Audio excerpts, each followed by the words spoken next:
Morning. The old man here, September 5th, 2025.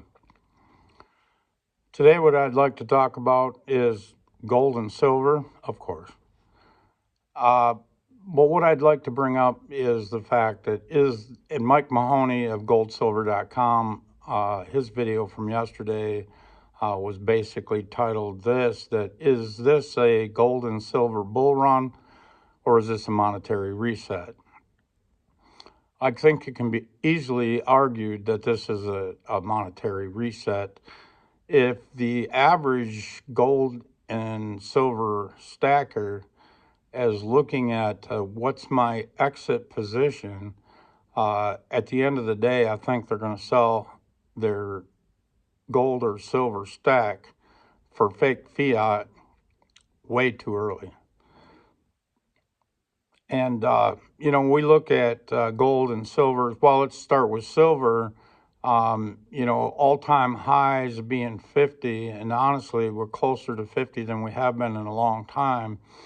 And in the past, actually, silver held at 35 much longer than it did 50. And we've blown out the 35. We're on to $41 an ounce now. I don't think we'll see 35 again. Things are starting to move faster. The doldrums of summer, we see that here at the shop as well. But with money markets across the world, a lot of these big money people basically go on vacation for a freaking month or two or three, whatever. And now they're back on board and things are starting to move again. And honestly, for the most part, we've seen gold trade sideways in $100 range for 4 months. That was just why the big boys were gone. And now they're back, and they're back in earnest. And we've seen gold and silver take another run. And going back to, is this a reset? I believe it's a monetary reset. And so the bull runs of the past, or the $50 silver, in my opinion, means nothing. I think you're going to see stackers, long-time stackers, that have been maybe through the 81 going to, to 50, and then maybe the 2011 going to 50. They get close to 50 and they're going to dump their stack. And dump their stack for what? I have no idea, whether that be land or apartments, housing, something like that. Or worse yet, go to Bitcoin or the stock market in an all-time bubble, thinking that, they're going to make more returns there, and that gold and silver is going to take a heck of a drop once it, hits that all-time $50 an ounce. But in reality, I believe this is not a bull run. There is no cap to gold and silver. I was talking to a friend of mine yesterday that he owns a business. He's pretty levered up. In other words, most of his business is based on credit. I've been there. It hurts when in a crunch. It really hurts. And, talking to him, and last week or 2 weeks ago, I think it was, he bought some silver for me, and now he's going to buy some more silver. He's coming around as far as realizing that he has no hedge against inflation. He has no hedge against the money, a dollar collapse. And is it going to collapse all at once? No, but I think you're going to see another really strong bit of inflation. And that's all going to be about the money supply being expanded again. The Fed's only cure for problems, and we got many problems on the horizon. Their only tool really is to drop interest rates. They can come up with other things like quantitative easing and everything else. And at the end of the day, it all means we're going to print more money, and we're going to try to bail out the banks, try to keep them solvent. The fact of the matter is the banks are so goddamn upside down right now that one major event, whatever that event is, one major event happens and the banks start to go down like dominoes. And in the past, they've been too big to fail, and we bailed them out. The public bailed them out. Well, now the public's so goddamn broke, we can't afford to bail them out again. Other than public that's got that's got any money, in my opinion, they'll own $200,000. They say it's federally insured. Well, again, the federal insurance is just a fractional system. Only a fraction of that money is actually insured. They've got 4 years to pay you, and in 4 years, that dollar that they pay you in will be so devalued that if you had $200,000 in the bank and they're insuring it, let's say up to $2,000, and they're insuring it, when they pay you 4 years from now, that $200,000 won't buy $50,000 worth of shit. One of the ways I explained it to him, and I truly believe this, it wasn't that long ago, if you had $1 million retirement, you could safely say that you could retire, let's say at 67-ish, you could retire on that $1 million in the stock market and get enough dividends on that to live comfortably the rest of your life. For the average folks, I'm not saying somebody that needs $5,000 a year or $5,000 a month to survive the way they are today. Well, no, $1 million wouldn't have been enough. But for the average Joe, $1 million portfolio in the stock market would have held you over for the rest of your life. Well, now the big boys are saying, well, you need $2 million. Well, what happened to $1 million? What about people that retired with $1 million and now are trying to live off of that, and it takes $2 million to retire comfortably? Well, they're still stuck with $1 million, meaning that their retirement has basically been cut in half as far as purchasing power, okay? And like I said to him, what if, and I believe this to be true, it'll happen, what if in 5 years it takes $5 million to retire comfortably, and anybody that had $2 million, theirs been cut by more than half, okay? So in other words, their retirement's only going to last half as long as they planned on it lasting, or less, and the guy that retired with $1 million worth of savings, he's going to have to super cut back or go back to work. Not a great position. In this last rally, they've been trying to figure out, a lot of guys online, they'll give you a bunch of reasons why gold and silver made this last run. And of all the reasons I've seen online, and you can go look at them, watch these different videos, and guys are giving all kinds of theories why it's made this next run. And I agree with the one, it wasn't my idea, but I'll agree with the theory that that it's the bond markets across the world. The long end, the 10 to, let's say, 30-year bonds are all starting to go up. They're calling it a blowout. Well, in reality, it's not. I don't look at it as a blowout, not yet. Maybe they know more than I do. But they're all starting to go up across the world, which means there's less and less faith in dollar or currency debt across the world, or government debt across the world. Less and less people want to own that debt and would rather own gold. It makes more sense. Some institutions are actually forced to own bonds, like your big banks, and that certain percentage of their portfolios they have to own bonds. And even the new stable coins, in a way, if you're going to be legitimate and allowed to work in this market, you're going to have to own bonds. Well, that's just a forced, they're not wanting to do it, but they're being forced to do it. But everybody else that's got a choice is opting out, at least to some degree. They're adjusting their portfolio. In other words, they're getting, even if they're not bailing on bonds entirely, they're selling some bonds and or not buying new bonds as others retire, or expire, I should say. As other older bonds expire, they're not rolling them over into new bonds. They're rolling them over into gold and silver. And it's already starting to, look like silver's going to make a big run compared to gold.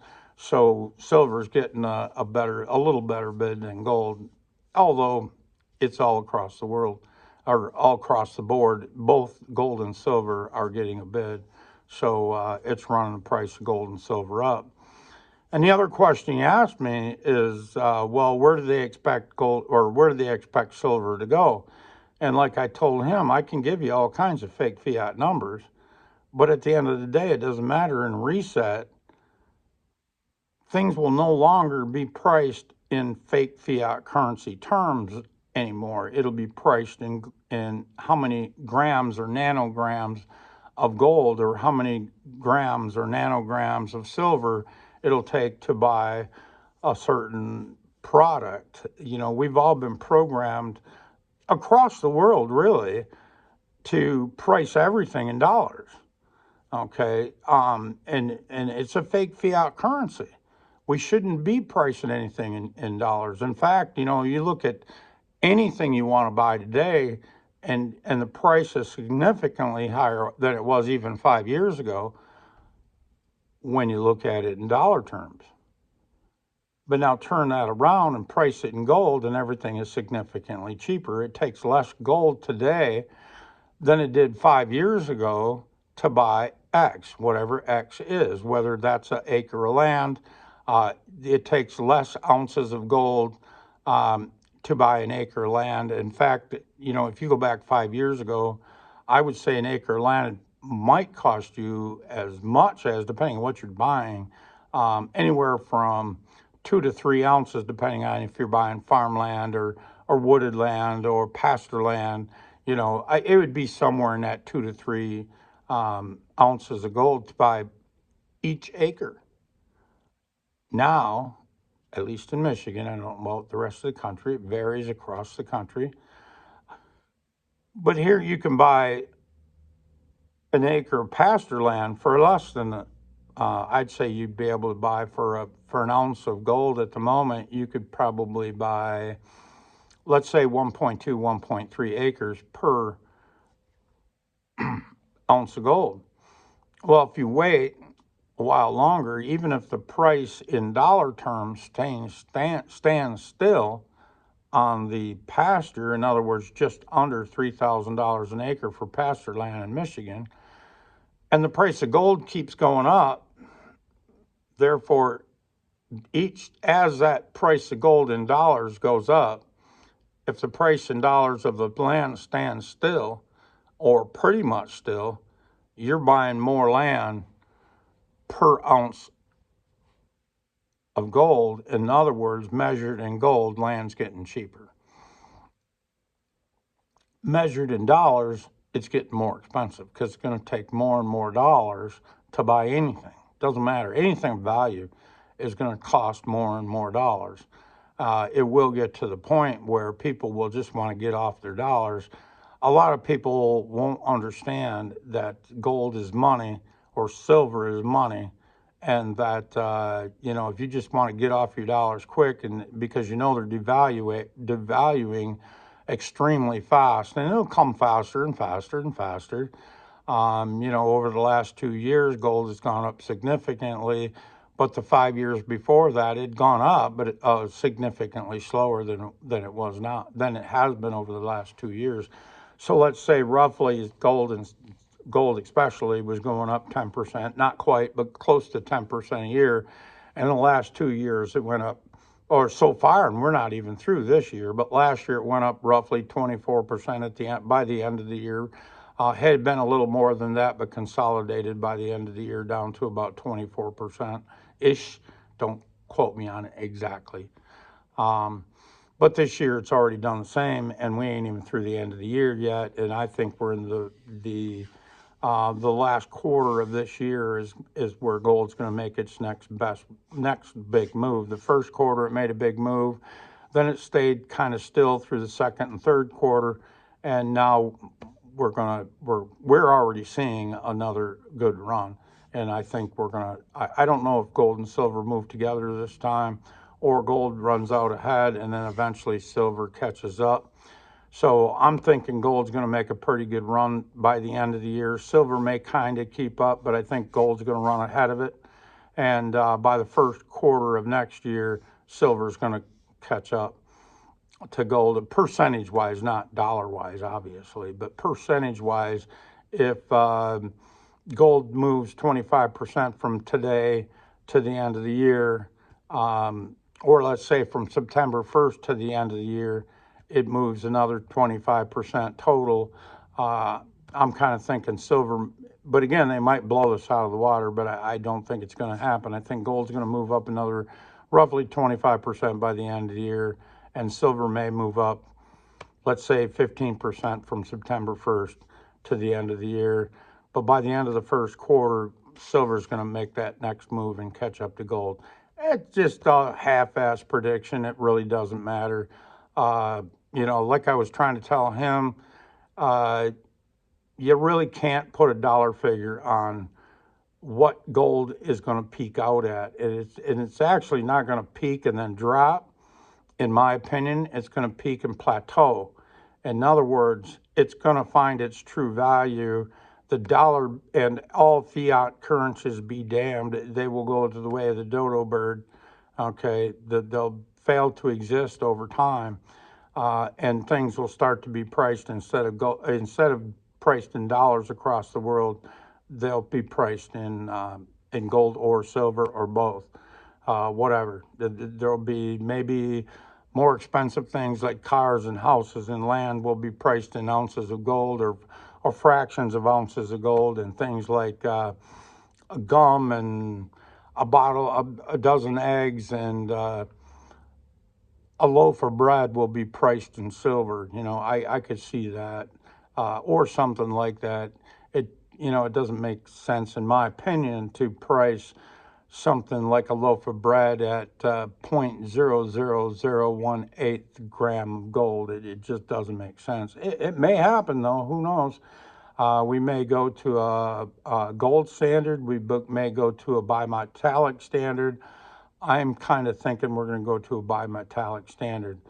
And we'll actually, a lot of people say, well, there's no way in hell there's not enough gold or there's not enough silver in the world to circulate like it did years ago. Well, maybe not. But I think actually what you'll be able to do to survive or interact in a digital world is, if you have gold or if you have silver, you can take X amount of it to, let's say, the bank. I don't, thinking outside the box here. You could take it to the bank and pledge it. And let's say an ounce of gold, if you really got to buy something, direct or indirectly. In other words, you can't buy it face to face for some reason, but you're buying something indirectly and you need to send that money to somebody. You can send it to them digitally. So you take an ounce of gold to the bank, it's digitized, let's say, and then over the blockchain, it's sent for payment somewhere else. Same said be with an ounce of silver. If you need to buy something online like we do today, we use our credit card. In the future, you could have a debit card instead of a credit card, a debit card that you load with your ounce of silver, let's say, and then you can just spend it digitally. You swipe your card and you take away from that ounce of silver. Whatever, something like that. People argue with me that's not the way it's going to work. Well, I'm just giving you an idea how it might work. I got no idea how it's going to work. The biggest thing, the BRICS and that are talking about, their money back or their gold back currency. And then the fact of the matter is that's just another way of fleecing you. It's an illusion. They're not backing their currency. They can say it's backed 40% by gold, but at the end of the day, they can print more, let's say, rubles or renminbi or yen or pesos than they actually have, currency for. So, or backing for. They can print more, at least if nothing else, fleecing their citizens. If they can't fleece other governments, they can fleece their citizens. And in reality, I guess that's all you really need to do is fleece your citizens. You import certain things from across the world, and you fleece your citizens by inflating more currency than there really is. The only true way to do things right is to get away from the fiat currencies entirely and go to a gold standard, real money. Bimetallic standard, probably more like it. Everybody's saying, well, we've got a extreme deficit of silver. Well, the cure for that over time is the price of silver to go to its true and its true value, whatever that is, and the market could set that value. And at that point, it will make sense to get out there and mine more and look for more and mine more. And we could mine even lesser grades and still make money. Um, Real money, not currency, but we could make real money by mining silver or gold out of the ground and even copper.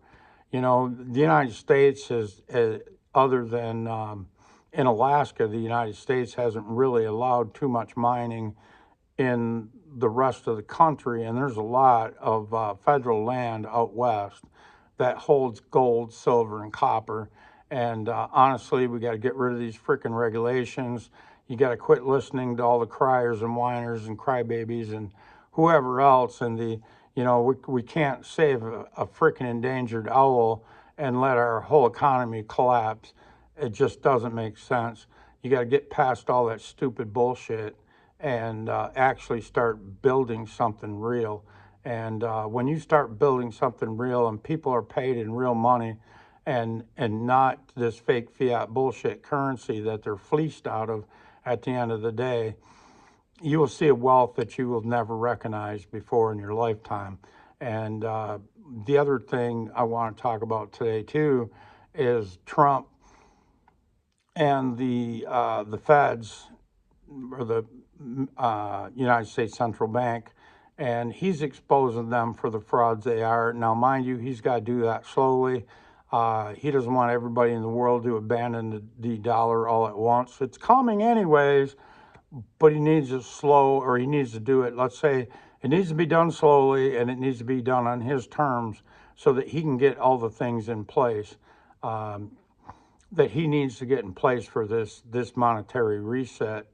And so going back to the beginning, is this a bull run on gold and silver, or is this a monetary reset? My feelings is it's a monetary reset. There will be no blow off top.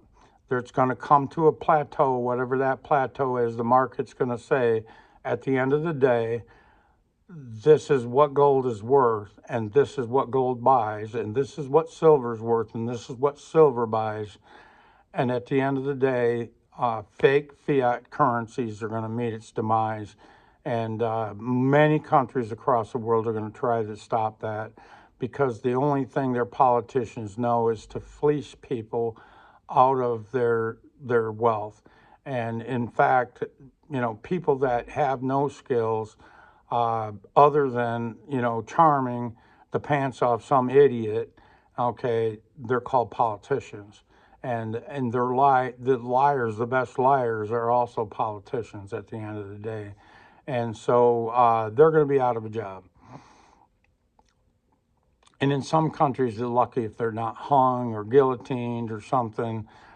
In some European countries, these different countries are doubling down on stupid shit like globalism, and they're keeping their people basically in the dark. They're making energy prices so goddamn high, it's ridiculous.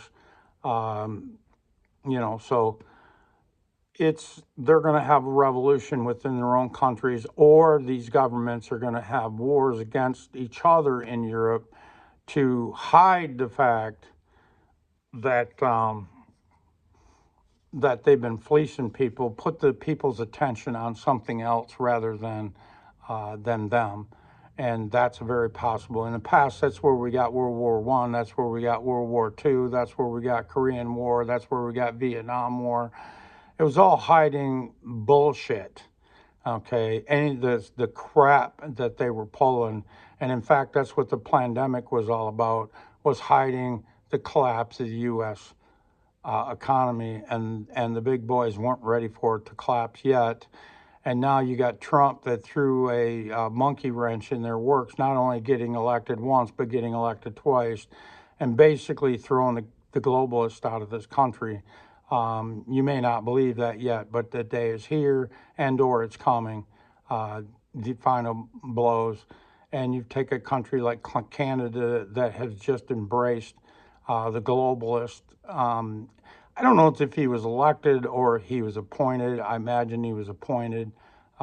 Again, their election was much like our election of Biden. It was an installation. It wasn't an election. So unfortunately, Canadians are going to suffer from that happening of him being elected. Whether it was election actually or if it was an appointment, they're going to suffer by it. Trump's going to make it perfectly clear that that was a mistake, and he will get rid of, in the long run, in his own way, he's going to get rid of globalists, especially on the North and South America. We'll see about that. We'll see how that all works out. But at the end of the day, I think you're going to find that the true enemy of the United States is central banks, our own especially, and central banks across the world.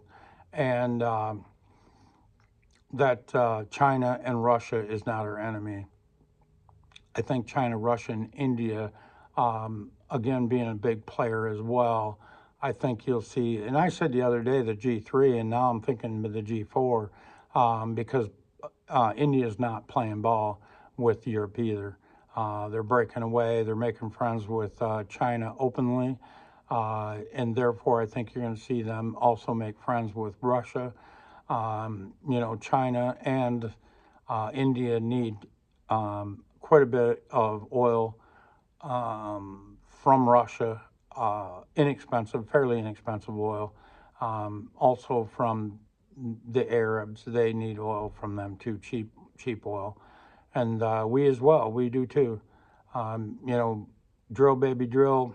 Well, at the end of the day, we've got a lot of shale oil, and shale oil's coming to an end. We've hit peak and coming down the other side.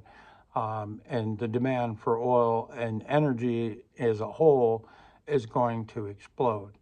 And the only other thing that we can do besides oil for cheap electricity and other diesel fuel and things like that, the other thing we can do is nuke. And honestly, we need to get on that pretty quick. There's a lot of new nuclear systems out there that are portable. They're salt based. In other words, they're cooled by salt. They're not cooled by water, and so the reactors, if they start to go down, they actually they shut themselves down with no radiation exposure at all. With that being said, though, we're going to have to find a way to guard those, but that's no big deal. Hell, the military could be assigned to that.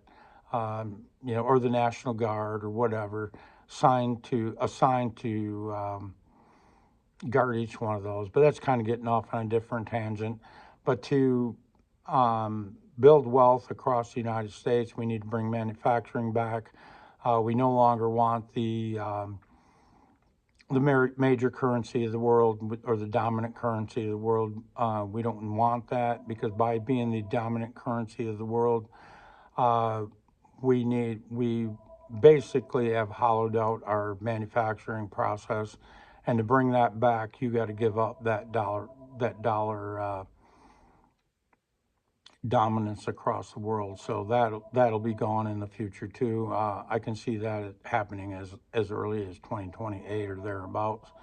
A lot of things got to happen between now and 2028. Normally, I wouldn't put a time frame on it, but Trump's got to get a lot of positive things done by 2028, and to usher in possibly as VP as the next president. We'll see how that rolls too. Hard telling. We'll see. There's going to be lots of good changes. Again, I don't think this is a bull run for gold and silver. I think it's a reset.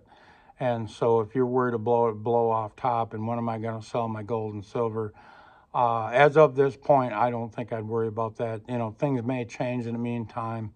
If Trump's not who I think he is, and his administration is not who I think they are, and it's basically a Trojan horse, it's always possible, and then we need to pivot.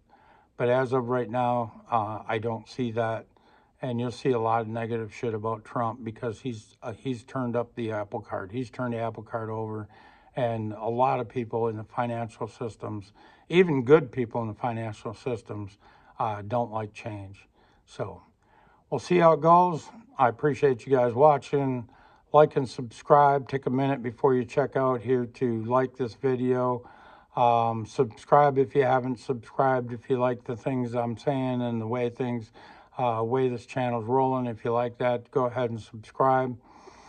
And if you really like it, go ahead and share to your friends that you think need to hear this. I appreciate it, guys. And also, I appreciate you leave a comment. If nothing else, just say, hey, 30 minutes. Let me know you made it to the end. Thanks, guys. Have a great day. Appreciate it. Bye.